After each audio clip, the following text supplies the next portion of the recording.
ইসলাম হচ্ছে তিনটি দিকের নাম। আজকে ভালো করে শুনে রাখেন, যারা প্রাথমিক অবস্থায় ইসলামের আছেন, আর বেশিরভাগই প্রাথমিক অবস্থায়, যারা কিছু শিখেছেন তারাও ইসলামকে সীমিত আকারে শিখেছেন।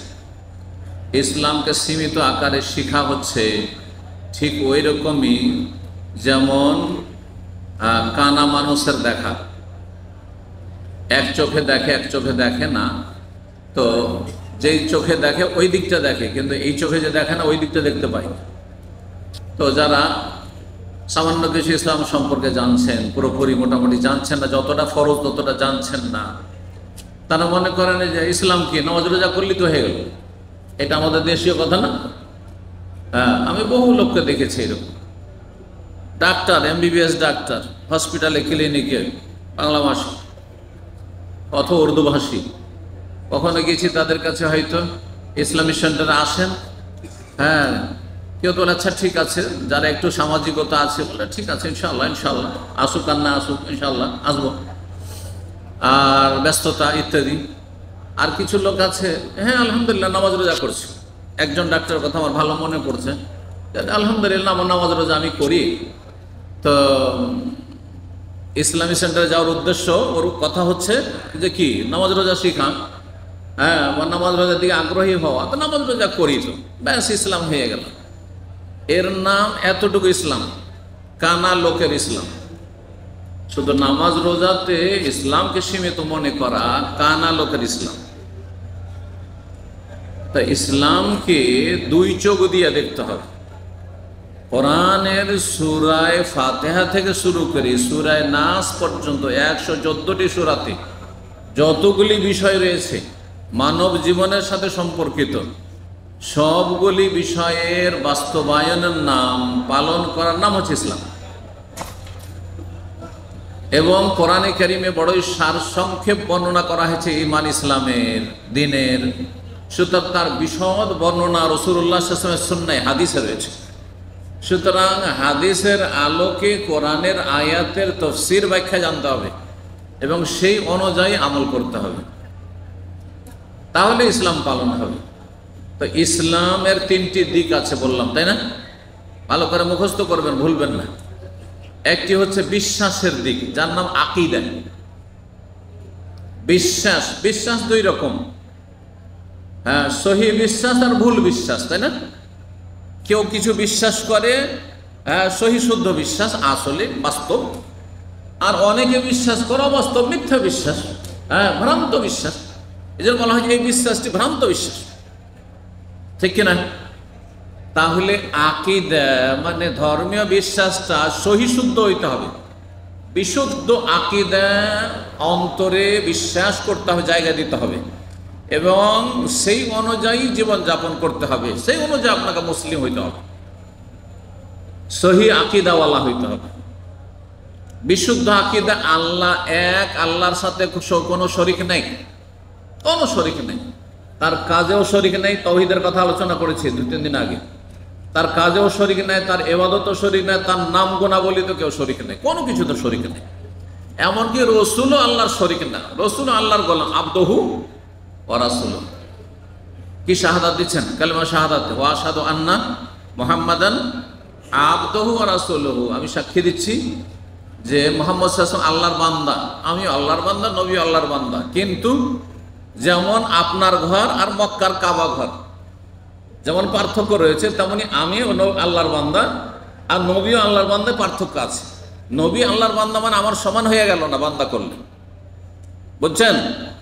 হ্যাঁ, যেমন আপনার ঘর আর কাবা ঘর সমান নয়, আপনার বাড়ি আর ইফতার ক্যাম্প আর মসজিদ সমান নয়, ঠিক তেমনি আপনিও মানুষ, আমিও মানুষ।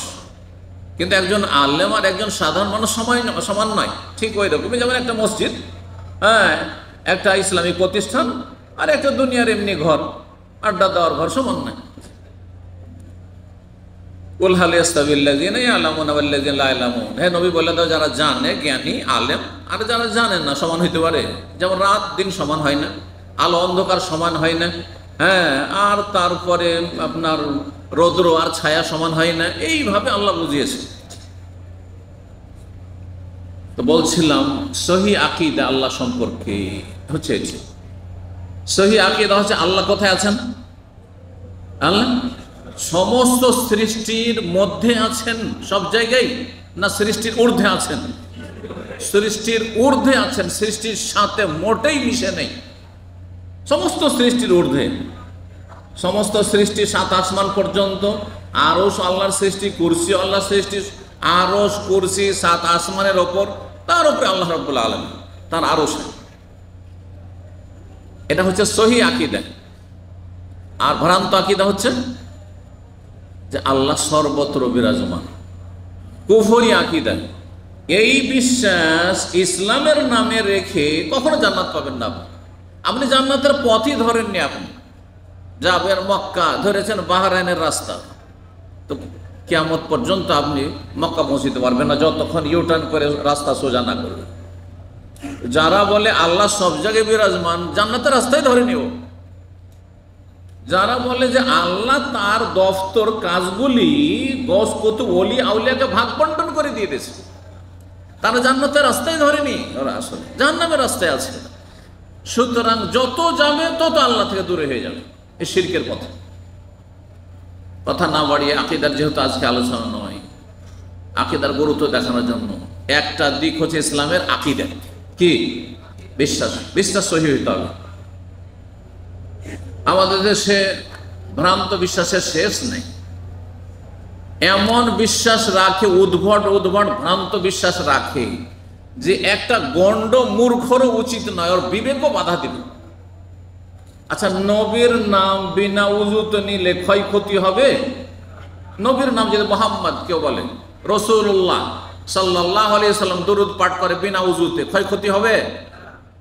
এটাই বিশ্বাস না? কারণ কোনো জায়গায় শোনেননি কোন বেদাতি মোল্লা বলেন নবীর নাম কিন্তু বিনা উজুতে না যাবে না, কেউ বলেনি। কিন্তু বড় পীর আব্দুল কাদের জিলানীর নাম যদি বিনা উজুতে নেন তো কি হবে? হ্যাঁ, পশম পড়ে যাবে। আবার কয়টা ভেঙে পড়বে? কয়টা? আড়াইটা পশম পড়বে। এটা কোনো গণ্ডমূর্খরও বিশ্বাস, এটা মুসলিম আরে হিন্দুরও বিশ্বাস হইতে পারে না। ও কত আল্লাহ বিবেক দিয়েছে। ইহুদি নাসারার বিশ্বাস হইতে পারে না, যত বড় ইসলামের দুশ্মন হোক না কেন। নাস্তিক ওই কথা বিশ্বাস করবে না। কি করে একজন মুসলিম ধর্মের নামে কথা বিশ্বাস করছে? আব্দুল কাদের জিলানী একজন আলেম ছিলেন যুগের, যেমন আজকালকার বড় বড় আলেম স্কলার রয়েছে, এর বেশি তিনি কিছুই ছিলেন না। তিনি নবীও ছিলেন না, তার হাতে কোনো ক্ষমতাও ছিল না। নবীর হাতেই দুনিয়ার কোনো ক্ষমতা ছিল না, তো জিলানীর হাতে কিসের ক্ষমতা থাকবে?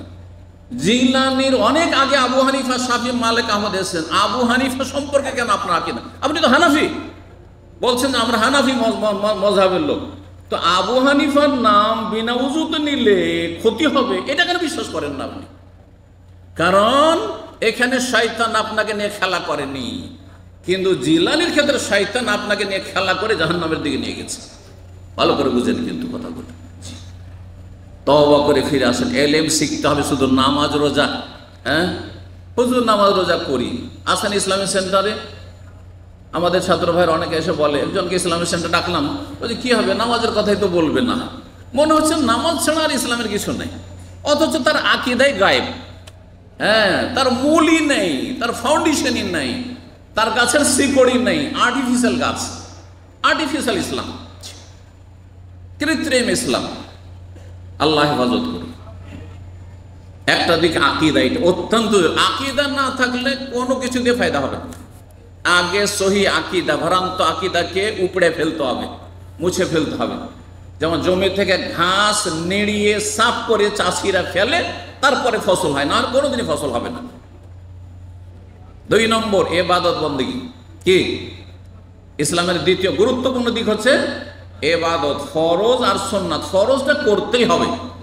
এখন আসবে নামাজের পাল্লা, ইবাদতের নামাজ থাকতেই হবে, রোজা রমজানের থাকতেই হবে, যাকাত ফরজ বছরে একবার থাকতেই হবে, হ্যাঁ হজ জীবনে একবার থাকতেই হবে। আরো ইবাদত বন্দেগী যেগুলো ফরজ দায়িত্ব আছে, যদি ইবাদত থাকে সেগুলো করতে হবে। তার ইবাদতের দিক হয়ে গেল। 2টি দিক হলো। 3 নম্বর হচ্ছে আখলাক, চরিত্র আর লেনদেন। আখলাক চরিত্রের মধ্যে হচ্ছে আখলাক ও মুআমালাত। আরবিতে আখলাক মানে চরিত্র, আর মামলাত মানে আদান প্রদান, লেনদেন, ব্যবসা বাণিজ্য ইসলামের আলোকে হইতে হবে। বিবাহ শাদী তালাক, হ্যাঁ, ইসলামের আলোকে হইতে হবে। ঘর ভাড়া নেবেন, ভাড়া দেবেন, হ্যাঁ, কারোর সাথে পার্টনারশিপে কিছু করবেন, হ্যাঁ, ইসলামের আলোকে হইতে হবে। যে কোনো রকমের আদান প্রদান, আখলাক, চরিত্র, আচার আচরণ, হ্যাঁ, চলাফেরা একজন মানুষের আরেকজন মানুষের সাথে হইতে হবে ইসলামের আলোকে, খেয়াল খুশি না। যেমন অমুসলিমদের কাছেও তো চরিত্র আছে, তারাও তো অ্যাক্টিং করে কিছু চরিত্র দেখায়, কিন্তু তারা আল্লাহ সন্তুষ্টির জন্য ভালো চরিত্র দেখায় না। অমুসলিম অফিসাররা মুসলিম অফিসার চাইতে বেশি হেসে কথা বলে। আমি ইউরোপে গিয়ে দেখেছি, আমার মতো লোক যুবকরা আছে, আমার সাথে হাসি মুখে, হ্যাঁ, আমার ইমিগ্রেশন অফিসার কথা বলছে, এই দাড়ি নিয়ে আর এই জুব্বা নিয়ে। কিন্তু কিসের জন্য? এটা তার মানবতা। এটা এটা তার ইনস্ট্রাকশন, শিক্ষা দেওয়া হয়েছে যে তুমি একজন অফিসার, তুমি দেশের ভাবমূর্তি নষ্ট করবে না, হ্যাঁ, ভালো আচরণ করবে মানুষের সাথে। কথা বোঝা গেছে না? দুনিয়ার জন্য, সবগুলি কিন্তু দুনিয়া। অথবা সেও মানুষ, আমিও মানুষ, সুতরাং মানুষ, আমি যেটা চাই আমার সাথে আচরণ সেটা ওর চাই, সবগুলি দুনিয়া। কিন্তু আপনি একজন মুসলিম যখন কারোর সাথে ভালো আচরণ করবেন, ভালো ভাষায় কথা বলবেন, ভালো উপদেশ দেবেন, মানুষের হিতাকাঙ্ক্ষী হবেন, তখন কিসের জন্য? হাসি মুখে কথা বলবেন। কিসের জন্য? আল্লাহর সন্তুষ্টির জন্য। কিসের জন্য? নেকি পাওয়ার জন্য, গুনাহ থেকে বাঁচার জন্য, আল্লাহকে রাজি করার জন্য, নবীর প্রতিবেশী হওয়ার জন্য, কামেল মমিন, পাকা মমিন হওয়ার জন্য, জান্নাতে উচ্চ মর্যাদা হাসিলের জন্য। এগুলি ফজিলত রয়েছে উত্তম চরিত্রের। একই কাজ, আমিও হাসি মুখে কথা বলছি মানুষের সাথে, সালাম করছি, হাসি মুখে কথা বলছি, আর একজন হাসি মুখে কথা বলছে, কিন্তু সে মানবতার খাতিরে বলছে, সামাজিকতার খাতিরে বলছে, পারিবারিক খাতিরে বলছে, দুনিয়ার ব্যবসা বাণিজ্যের স্বার্থে বলছে। আমি অনেক শিয়াকে দেখেছি, হ্যাঁ, দাড়িওয়ালাকে দেখলে ইহুদি ওরকম জ্বলে না যেরকম জ্বলে, কিন্তু যদি ব্যবসার স্বার্থ থাকে, ওমরা অফিসে বাস দিতে একসময় এরা ব্যবসার খাতির আছে, তখন খুব হাসি মুখে কথা বলছে, তার যার সাথে ডিলিং আছে। কিন্তু এমনি আমার সাথে যদি আপনার সাথে কোনো স্বার্থ না থাকে, তো দুনিয়ার মধ্যে সবচেয়ে বড় দুশ্মন এই খবিসদের হচ্ছে এই দাড়িওয়ালা, ধার্মিক, আহলে সুন্নাত ওয়াল জামাত, হানাফি, শাফি, মালিকি, হাম্বলি, আহলুল হাদিস, এই যারা কোরআন সুন্নাহর অনুসারী, রসুলের অনুসারী, যারা রসুলের সাথে মহাব্বত করে, যারা সাহাবায়ে কেরামদের সাথে মহাব্বত করে, যারা উম্মাহাতুল মুমিনদের সাথে মহাব্বত করে, তারা তাদের সবচেয়ে বড় দুশ্মন। আর এদের চামচা, হ্যাঁ, এদের খাদেম এক শ্রেণীর লোকেরা দেশে রয়েছে, যারা ধর্মের নামে রাজনীতি করছে আর মানুষকে ইসলামের মুখোশ পরে ধোঁকা দিচ্ছে। এদের ধোঁকাবাজি থেকে সাবধান। এরা নিজেদেরকে সুন্নি বললেও এরা রাফেজিদের খাদেম, এরা ইরানের খাদেম। ভালো করে শুনে রাখেন, এরা অগ্নি পূজক মজুসিদের খাদেম। ভালো করে শুনে রাখেন। সুতরাং কখনো তাদের ধর্মীয় আবেগে আপনি আপ্লুত হবেন না, আপনি ধোঁকা খাবেন না, তারা প্রতারক। জি, আপনি ফাউন্ডেশন মজবুত করুন, আপনি এলেম শিখুন, আমল করুন, দিনের দাওয়াত দেন, এটা হচ্ছে ইসলামের খেদমত। আপনি ব্যক্তি জীবন থেকে শুরু করুন, আগে ক্ষমতা পরে ব্যক্তিকে ডান্ডা দিয়ে ঠিক করব, এটা ইসলাম শেখায়নি। জি, কথা বোঝা গেছে? আমাদের জন্য আদর্শ মক্কা মদিনা হইতে পারে, মদিনার ইসলাম আমাদের জন্য আদর্শ, আমাদের জন্য ইরান আদর্শ নয়, সেখানকার বিপ্লব আদর্শ নয়, সেখানকার আন্দোলন আমাদের জন্য আদর্শ নয়, সেখানকার নারীরা আমাদের জন্য রাস্তায় নেমে গেছে, সুতরাং আমরা নারীদেরকে নামিয়ে দেবো বোরকা পরে মিছিল করতে আর বিক্ষোভ করতে, এটা ইসলাম নয়। এগুলো জাতিকে, কানাকে হাইকোর্ট দেখিয়েছে, এরা ধোঁকাবাজি করেছে এরা। সুতরাং এদের অনিষ্ট থেকে সতর্ক সাবধান। আপনাদের পাশে প্রতিবেশী তারা বসবাস করছে এবং তারা বড় বড় স্বপ্ন দেখছে এখন, কিন্তু এই স্বপ্নের বাস্তবায়ন কখন হবে না, কারণ তারা রসুলের তরিকায় নেই। ভালো করে শুনে রাখেন, ভালো করে বুঝতে বলছি বিষয়গুলি। আল্লাহ যেন বোঝার তৌফিক দান করেন। কারো ধর্মীয় ধোঁকাবাজিতে আসবেন না। আপনি এলেম শিখুন, সহি এলেম, আল্লাহর কথা রসুলের কথা শিখুন সাল্লাল্লাহু আলাইহি ওয়াসাল্লাম। তারপরে সাহাবায়ে কেরামদের তরিকার উপরে থাকুন। আর সাহাবায়ে কেরামদের জামানায় যেভাবে সমাধান হয়েছে, সমস্যার সমাধান, রাষ্ট্রীয় সমাধান, সামাজিক সমাধান, আর তারপরে বিচার বিভাগের সমাধান, সংস্কার, সেইভাবে সমাধান হইতে হবে। জি, এই কুফরি আমদানি করে নিয়ে আসলে হবে না। কুফরি দিয়ে ইসলাম কায়েম কখনো হয় না। আব্রাহাম লিঙ্কন ইহুদির মতবাদ দিয়ে কখনো সমস্যার সমাধান হবে না, শান্তি দেশে ফিরে আসবে না। আল্লাহ বোঝার তৌফিক দান করুন।